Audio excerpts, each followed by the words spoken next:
Schools, homes and assets have all experienced the consequences of the cold front, which has brought extreme winds to KwaZulu-Natal. In eThekwini, residents of Verulam and Waterloo are still assessing the damage. They are appealing for assistance and have shared their traumatic experiences as roofs were torn off and trees fell onto their homes. Some residents have told ENCA that they lack insurance to cover the cost of repairs.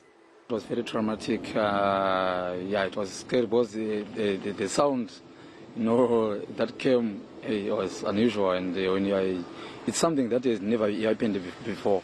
So obviously it became traumatic. Sicela ukuthi mangabe khona umuntu ongazi usisiza akwazi usisiza ngoba asinayo indawo ukuthi singalala khona singenza njani lokho nje azakwazi usisiza kona siyacela.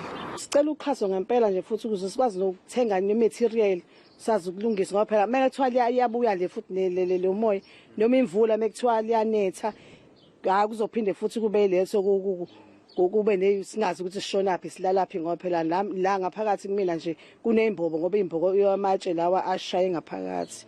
Dladla believes the situation was exacerbated by the removal of vegetation in the area.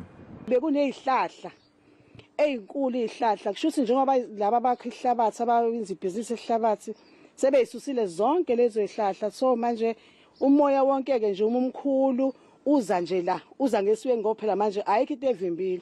Authorities say an assessment is still being conducted and it will provide guidance on the next steps, but there's no time frame provided.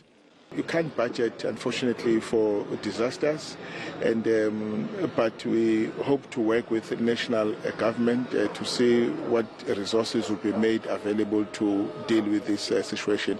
Of course, there are interventions that we make, for instance, because we can't let people stay in open space, sleep in open spaces. We've got to move in the city. So it means reprioritizing our own budget and attend to this situation. At the same time, officials have confirmed the reopening of the N2 and R56 in the far south, which were forced to close due to snowfall. They say this will also assist Eskom teams to continue power restoration efforts, adding that some areas already have their lights back on. The KZN Cooperative Governance and Traditional Affairs Department says they continue to provide the necessary support to families displaced by the extreme weather event. Ko si Khona Malinga Mnisi in Durban.